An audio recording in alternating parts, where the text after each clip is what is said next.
Boa tarde, turma. Tudo bem?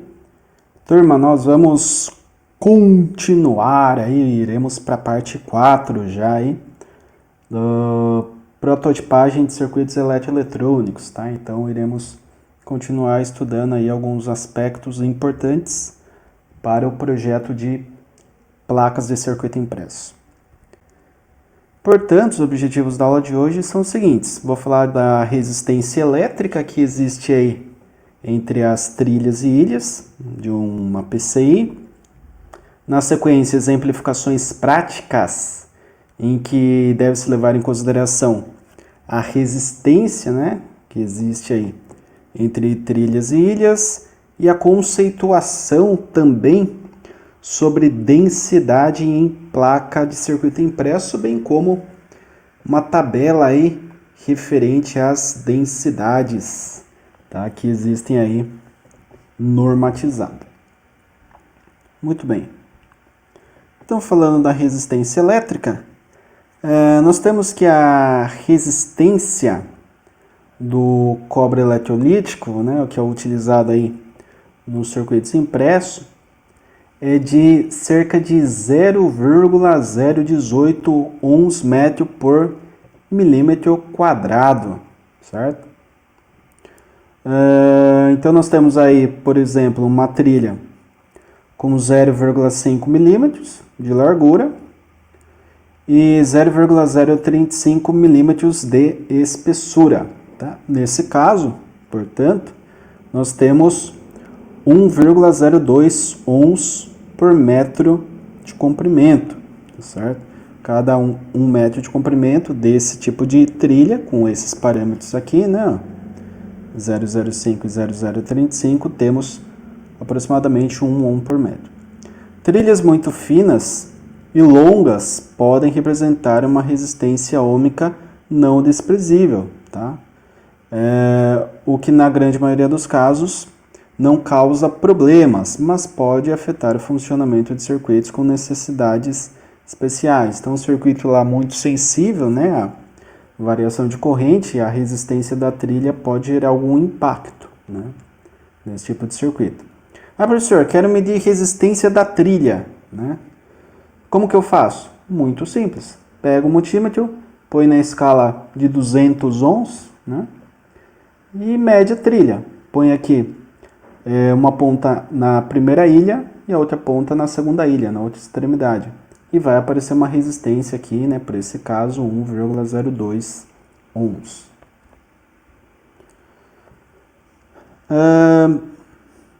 Aqui eu trago um exemplo, né, de aplicação. Ó.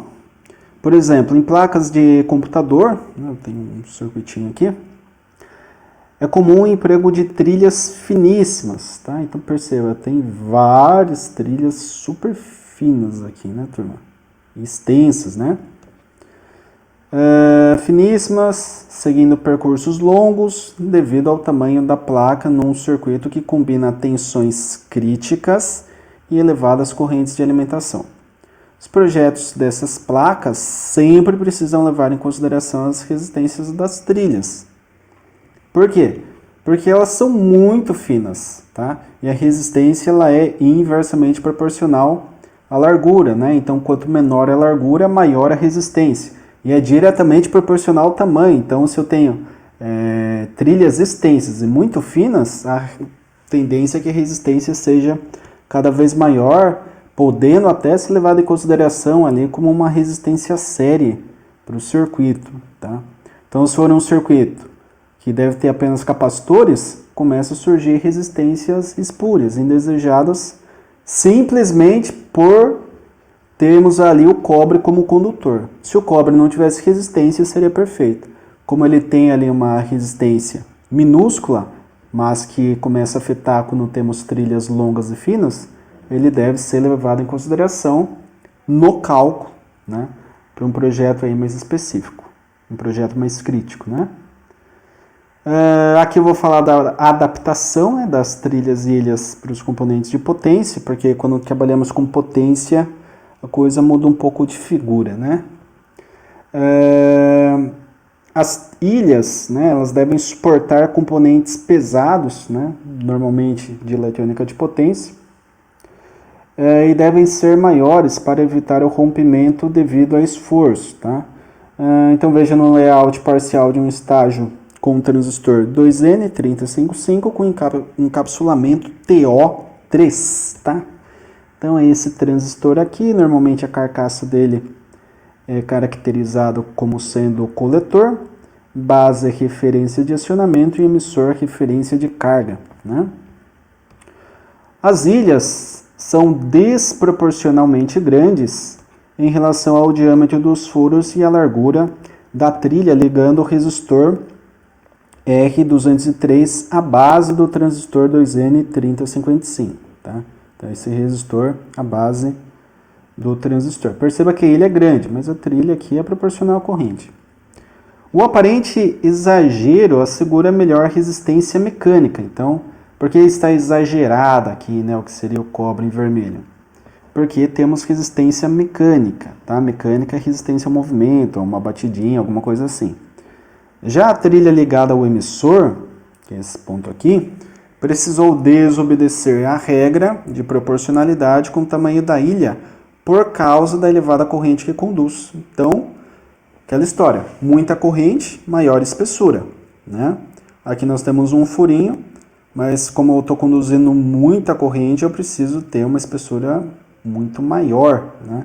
Então temos uma ilha grande, né, que seria até parecida com um B, só que a trilha não está tão proporcional assim à ilha quanto acaba sendo convencional, né, ou que deveria ser, por conta do processamento de corrente. Agora eu vou entrar num outro conceito, que é o conceito de densidade em placas, um conceito importante e muito analisado aí quando você tem um projeto mais profissionalizado, né, de circuitos impressos. Estudando mais a fundo as dimensões das ilhas e trilhas, chegamos ao conceito de densidade. Podemos descrevê-lo como a quantidade de trilhas e ilhas por unidade de área. Uma maior densidade traduz-se por elementos menores e mais próximos entre si. A densidade deve ser escolhida de acordo com o processo de fabricação, o tipo de placa, se é fenolite ou fibra de vidro, processo de soldagem e outros fatores. Por exemplo, se o layout se torna, se destina à produção de um protótipo por traçado manual, a densidade deve ser mais baixa, mantendo a dimensão dos traços compatível com a espessura e espaçamento mínimos que se pode obter no traço à caneta. Já em placas onde se necessita de uma montagem extremamente compacta e quando se pode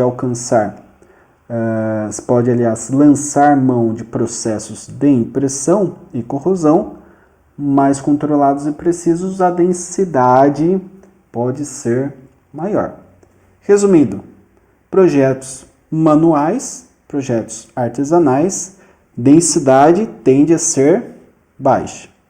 Projetos industriais, né, que podemos trabalhar aí com elementos mais controlados e precisos, impressão, corrosão, a densidade acaba sendo maior. Professor, você está falando, mas eu não entendi fisicamente o que é a densidade de uma placa, fisicamente falando. Vamos lá. Para isso eu trouxe aqui uma exemplificação, né, que fala aqui de forma técnica, mas tem uma imagem que deixa claro. Tá?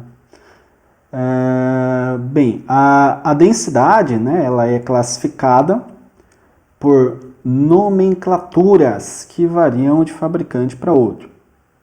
Apenas como exemplo, tá, a figura seguinte, que é esta daqui, ela exibe 3 níveis de densidade, que classificamos como D1, D2 e D3. Tá?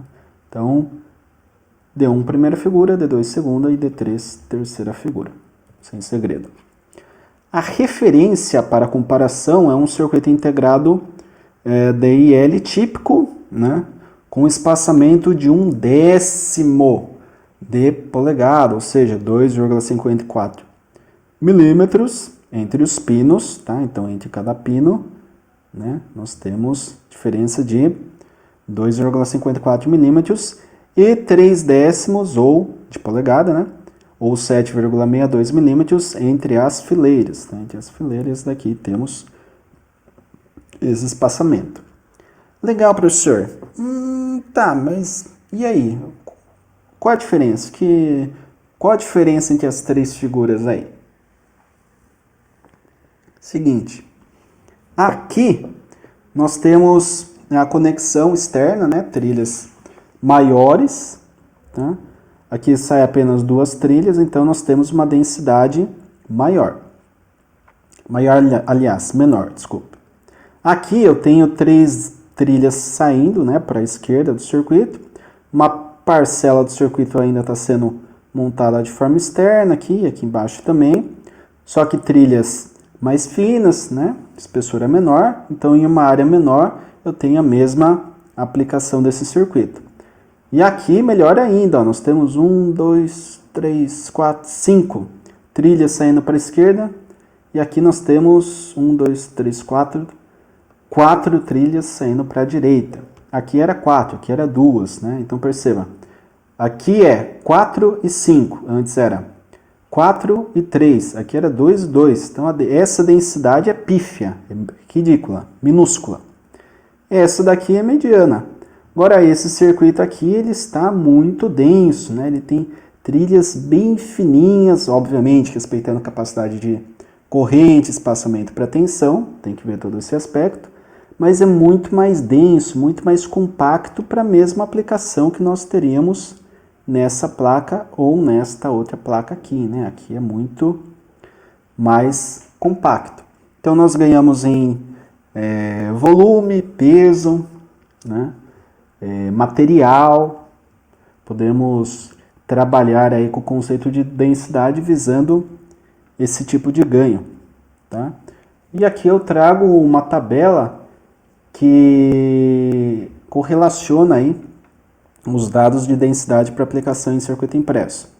Então nós temos que as densidades D1, D2 e D3 podem orientar qual a densidade máxima que podemos obter em placas fabricadas por traçado manual, por silk screen, que é uma outra técnica, né?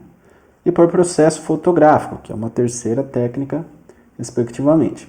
A tabela ao lado, que é esta daqui, resume a densidade permissível das trilhas, conforme visto na figura anterior, né, que tinha lá os 3 exemplos, D1, D2 e D3, sempre tomando como referência o circuito integrado DIL, padrão, né, o DIL.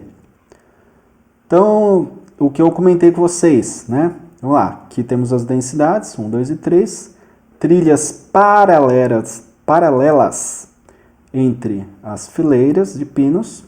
No primeiro caso era 2, né, conforme a gente viu. No segundo caso, até 4, era 3 do lado esquerdo, 4 do lado direito. E na terceira, até 5, né, era 5 do lado esquerdo e 4 do lado direito. Então aqui nós temos, ó, trilhas entre pinos adjacentes. Nenhuma. Nesse primeiro caso não tinha trilha entre os pinos adjacentes. Aqui, no segundo caso, até uma. No terceiro caso, até 2.